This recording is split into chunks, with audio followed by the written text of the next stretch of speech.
this time, I would like to invite to the podium Dr. Abdallah Hamdok, the Acting Executive Secretary of the United Nations Economic Commission for Africa, to give his remarks.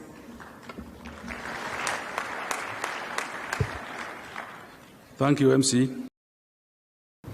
Excellency President Paul Kagame, President of the Republic of Rwanda, Excellency Musafiri Malimba, Minister of Education of Rwanda, Dr. Belai Bigasho, Director of the SDG Center for Africa, Professor Jeffrey Sachs, Director of Sustainable Development Solutions Network and the Earth Institute, Vice Chancellors, Excellencies Ministers, representatives of international organizations and partners, Excellencies, distinguished participants, ladies and gentlemen, it is indeed an honor and a great pleasure to participate at this conference on mobilizing African intellectuals towards quality tertiary education organized by the SDG Center for Africa.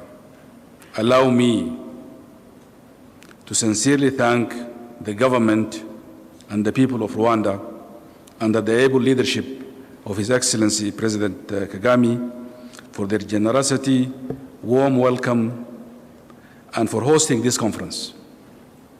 I also wish to thank the SDG Center under the leadership of my friend Dr. Belai for organizing this conference and for associating ECA with this timely and most relevant initiative. I do not think probably any other theme is more important today for Africa than the one selected for this conference. The theme for this conference responds very well to ECA's ongoing structural transformation campaign for the continent to promote accelerated, sustained, and inclusive growth and development as articulated in Agenda 2030 and Agenda 2063, our own, and other agreed international and global development agendas. Since the turn of the century, Africa made notable gains of growth and productivity underpinned by improved economic governance and steady, though slow, diversification. Yet, as we all know, progress towards Africa's social development goals remain slow. In particular, unemployment, poverty, and inequality must be addressed as a matter of priority if the continent is to avoid any reversals. Excellencies, distinguished participants, the Sustainable Development Goals adopted in September 2015 clearly underscore and emphasize the need to leave no one behind. To achieve these objectives, Africa needs a new policy approach in order to influence the nature and the pace of development. Let me stress here the need for a leadership that provides a clear vision on tertiary education, its articulation within the overall development plan based on the broad mobilization of different stakeholders in society, including the private sector and the local communities. I would argue that this vision would only be realized through a democratic developmental state that endeavor to strengthen state institutions' capacity to undertake dynamic long-term planning perspective. Yet the transformation of the state in many African countries into capable developmental state would require exceptional and demanding leadership capacity. Such leadership must be visionary, committed, transformational, and entrepreneurial in order for development to take place. Above all, leadership in the democratic developmental state must aim at defining an agenda that meets the needs of society and put national interest above personal interest. To be effective, it is important to develop leadership capacity at all levels. I think what we require is development that becomes hegemonic in the Gramscian sense, transcend leadership and all that, and embraced by the entire, or at least the majority of society. Excellencies, ladies and gentlemen, distinguished participants, higher education and training are a vital component of economic transformation process. Institutional infrastructure for higher education and training has been in place in most of our countries, probably from around independence, late 50s, early 60s, but also it needs to be strengthened to meet the enormous demand of a modern knowledge economy. There is an unstoppable demand for access to tertiary education. Over the past 4 decades, the average annual growth rates of enrollment in tertiary education in Africa was about 8.4%, nearly double the global average, which is about 4.3%. The number of tertiary students in Africa almost tripled between 1990 to 2012, from around 3.5 million students to more than 9.5 million. Despite the rapid growth, only 6% of tertiary education age cohort was enrolled in tertiary institutions at around 2008, compared to the global average of about 26%. Though there is significant variations among countries, and contrary to the global trend, women remain disadvantaged in terms of access to tertiary education in Africa. The tertiary gross enrollment ratio for women is about 4.8% compared to 7.3% for men.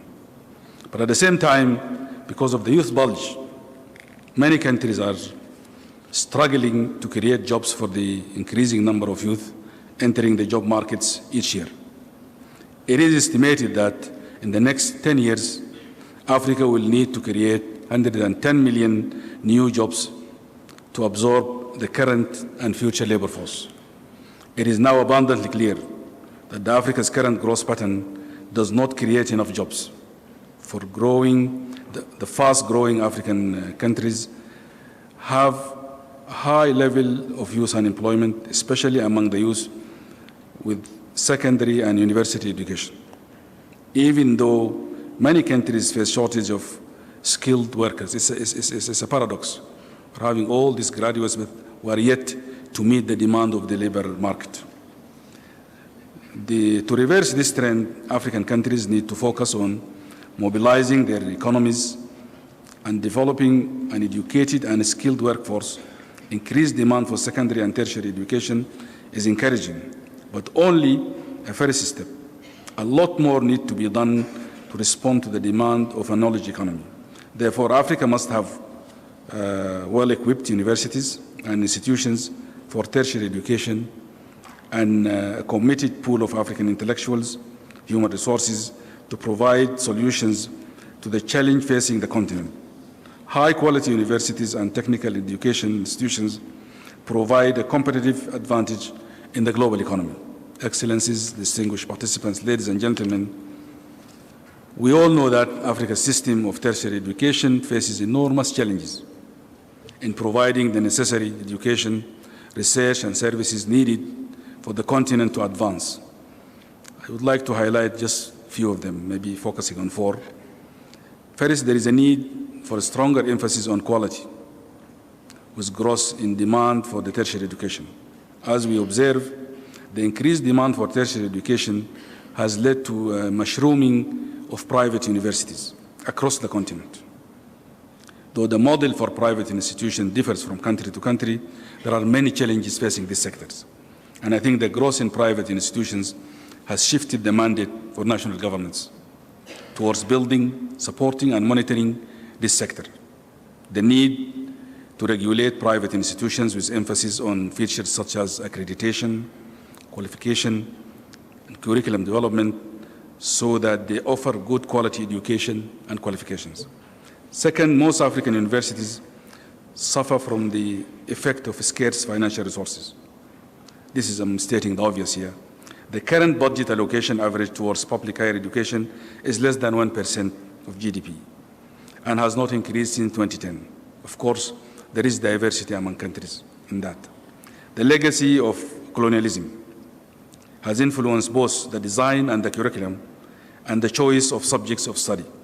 For example, the curricula in agriculture, health, mining, and engineering are not attuned to the demands of the labor market. On average, 26% of the undergraduates in Africa, other than probably North Africa, registered in the arts and humanities, but only 4% in science, technology, engineering, medicine, STEM subjects. And fourth, I think the issue of the brain drain or loss of skills through migration is very high in the continent. Since 1990, about 20,000 skilled professionals are estimated to leave Africa every year. In Africa, the tertiary educated account for about 3% of the labor force, but more than 35% of all migrants. Highly educated workers are more likely to immigrate than less educated. The migration rates for tertiary educated workers far exceed the migration rate for the less educated. Nearly 15% of the tertiary educated workers migrate from Africa, the third highest rate of compared to the rest of the world, only maybe after the Caribbean, Central America, and Mexico. Inadequate remuneration packages and many others contribute to this. Excellencies, distinguished participants, ladies and gentlemen, in conclusion, I would like to propose, maybe share with you some suggestions on how African intellectuals and universities can contribute to the quality tertiary education. First, African intellectuals can provide strategic direction to reforming African tertiary education, to align it to a modern and transformative development path, and create a critical mass of expertise in this area, advocating a stronger emphasis on STEM subjects, science, technology, engineering, and medicine. Much stronger national and regional institutions are needed to train future professionals with appropriate technical and functional skills, combined with leadership and management skills for real transformation. And third, a quality versus quantity trade-off must take hard choices to either boost the capacity of existing institutions or develop centers of excellence in various fields such as agriculture, health and science, technology, engineering, and mathematics. There is a need to develop suitable curricula, especially in the STEM subjects, that is oriented towards the need of the labor market. In addition, non-cognitive skills such as leadership and management skills, IT, problem solving, and teamwork need to be developed and combined with the scientific skills in various sectors. For instance, let me just share with you this example on the percentage. Ethiopia has introduced the 70-30 principle for university enrollment between technical engineering field and social sciences, so as to ensure a steady supply of technical skills necessary for economic transition. And fourth, the involvement of the African diaspora is vital for revamping Africa's tertiary institutions by harnessing the talents and skills and creating an enabling environment for these professionals to contribute to Africa's social and economic development. And fifth, I think it goes without saying, we need to address the issue of innovative financing for tertiary education. Excellencies, distinguished participants, ladies and gentlemen, the youth potential represents both our greatest hope and our most vexing challenge. Our yardstick for success will be adequately measured by future generations if our words are weighed against our action to foster transformative and inclusive development.